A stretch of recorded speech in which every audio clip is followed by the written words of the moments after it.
तो नमस्कार दोस्तों, स्वागत है आपके अपने चैनल नॉलेज अफेयर्स पर। अगर आपने चैनल को अभी तक सब्सक्राइब नहीं किया है तो चैनल को सब्सक्राइब कर लीजिए, क्योंकि हम आपके लिए लाए हैं आज करंट अफेयर के कुछ महत्वपूर्ण प्रश्न और उसके साथ साथ में जनरल नॉलेज के भी कुछ महत्वपूर्ण प्रश्न लाए हैं। तो आइए आज का वीडियो शुरू करते हैं। अगर वीडियो को अंत तक देखिएगा, अगर आपने वीडियो को चैनल को सब्सक्राइब नहीं किया है तो चैनल को सब्सक्राइब कीजिएगा, ठीक है।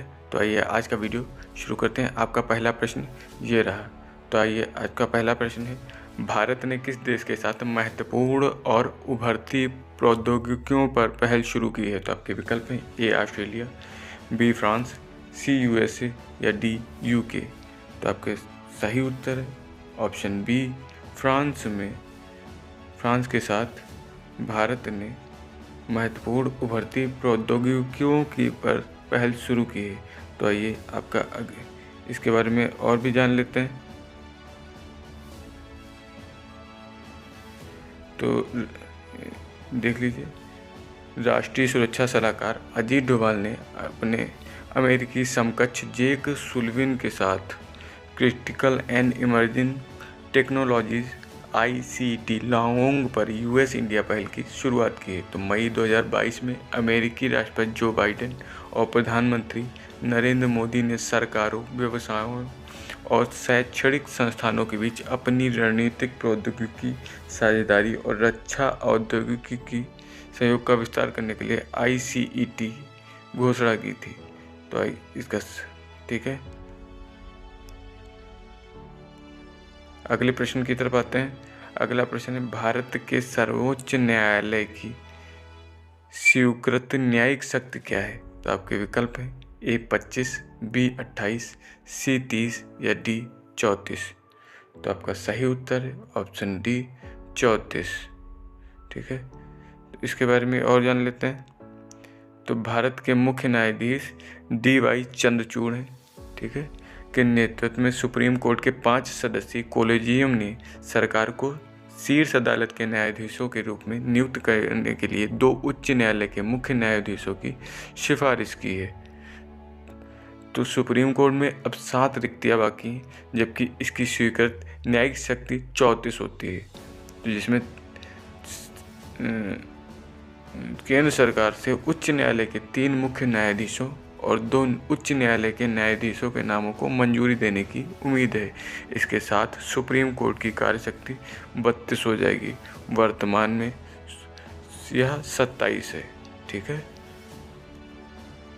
और यह इस टाइम के सबसे हाईलाइटेड टॉपिक में से एक है, जिसमें केंद्र सरकार और सुप्रीम कोर्ट के बीच यह विवाद काफ़ी समय से चल रहा है। तो आज के अगले प्रश्न पर, आर्थिक सर्वेक्षण के अनुसार 2023-24 में अनुमानित आर्थिक विकास दर कितनी होगी? तो आपके विकल्प हैं ए 5.5%, बी 6.0%, सी 6.5% या डी 7%। तो आपका सही उत्तर है ऑप्शन सी, अनुमानित आर्थिक विकास दर 6.5 रहने की उम्मीद है। तो आइए इसी के साथ और भी जान लेते हैं, आगे बढ़ते हैं।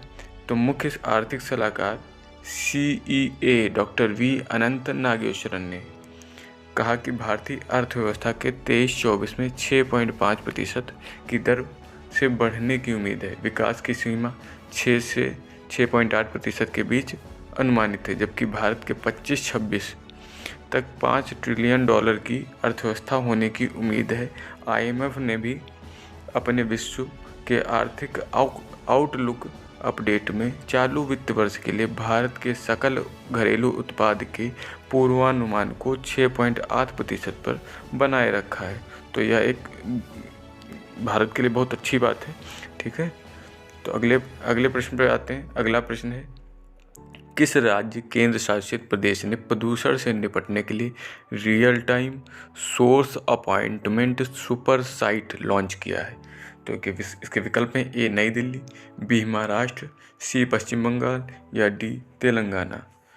तो आपका सही उत्तर है ऑप्शन ए, नई दिल्ली ने प्रदूषण से निपटने के लिए real time source appointment super site का लॉन्च किया है। तो इसके बारे में और भी जान लेते हैं।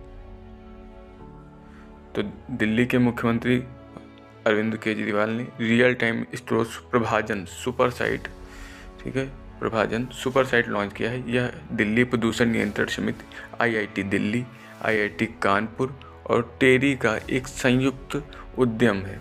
तो सुपर साइट हर घंटे के आधार पर प्रदूषण के स्रोतों का विवरण साझा करेगी, साथ ही अगले 3 दिनों के लिए पूर्वानुमान भी देगी। मोबाइल वैन एक विशेष स्थान पर जाएगी, एकत्र किए गए डाटा का सुपर साइट पर विश्लेषण किया जाएगा। तो ये बहुत महत्वपूर्ण टॉपिक है। अगले प्रश्न पर आते हैं। आज का अगला प्रश्न है, भारतीय वायुसेना के नए उप प्रमुख के रूप में किसने पदभार ग्रहण किया है? तो आपके विकल्प हैं air marshal AP Singh, B air marshal VR Chaudhary, C air marshal Sandeep Singh या D air marshal HS Arora.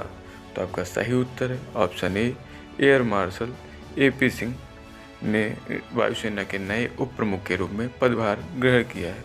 तो और भी जान लेते हैं, डिटेलिंग में हम आपको पढ़ा रहे हैं। तो एयर मार्शल AP सिंह ने भारतीय वायुसेना के नए उप प्रमुख के रूप में पदभार ग्रहण किया है। एयर मार्शल को 1984 में भारतीय वायुसेना की फाइटर स्ट्रीम में कमीशन किया गया था। उनके पास 5000 घंटे से अधिक का उड़ान अनुभव है। अपनी वर्तमान नियुक्ति से पहले वह मध्य वायु कमान में air officer commanding in chief थे। वह परम विशिष्ट सेवा मेडल और अति विशिष्ट सेवा मेडल के प्राप्तकर्ता भी हैं। ठीक है, तो अगले प्रश्न पर आते हैं। तो अब आगे अगले प्रश्न है जनरल नॉलेज से संबंधित है, तो इन पे इसको भी शुरू करते हैं। ठीक है, ध्यान नीचे कमेंट करके उत्तर देते रहिएगा आप लोग। तो आज का पहला प्रश्न है, निम्नलिखित में से कौन से राज्य ने उर्दू को अपनी सरकारी भाषा के रूप में स्वीकृति प्रदान की है? तो आपके विकल्प हैं ए राजस्थान, बी जम्मू कश्मीर, सी आंध्र प्रदेश या डी मध्य प्रदेश। तो आपका सही उत्तर है ऑप्शन बी, जम्मू कश्मीर ने उर्दू भाषा को अपने राज्य में सरकारी भाषा के रूप में स्वीकृति प्रदान की है। तो अगले प्रश्न पे आते हैं। आपका अगला प्रश्न है, दूरदर्शन की प्रथम समाचार वाचिका कौन सी थी? तो आपके विकल्प हैं ए शोभिनाव जगदीश, बी अविनाश कौर सरीन, सी प्रतिमा पुरी या डी सलमा सुल्तान। तो आपका सही उत्तर है ऑप्शन सी, प्रतिमा पुरी दूरदर्शन की प्रथम समाचार वाचिका थी। तो आपका सही उत्तर है ऑप्शन सी, प्रतिमा पुरी। अगले प्रश्न की तरफ आते हैं। दूरदर्शन का दैनिक राष्ट्रीय कार्यक्रम किस वर्ष आरंभ किया गया? तो आपके विकल्प हैं ए 1980, बी 1972, सी 1975 या डी 1981। तो आपका सही उत्तर, दूरदर्शन का दैनिक राष्ट्रीय कार्यक्रम 1972 में लॉन्च किया गया था। तो आपका सही उत्तर ऑप्शन बी। अगले क्वेश्चन की तरफ आते हैं। अगला क्वेश्चन है, सबसे अधिक डाकघर किस देश में है? तो आपके विकल्प हैं A Bharat, B France, C Japan या डी चाइना। तो आपका सही उत्तर है ऑप्शन ए, भारत में सबसे अधिक डाकघर पाए जाते हैं। तो आपका अगले क्वेश्चन की तरफ बढ़ते हैं।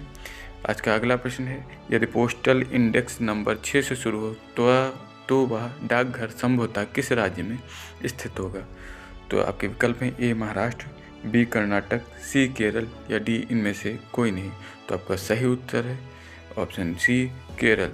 अगले क्वेश्चन की तरफ बढ़ते हैं। आज का अगला प्रश्न है, मुंबई महानगर का STD कोड क्या है? तो आपके विकल्प हैं 0011 या 022 या 033 या 044।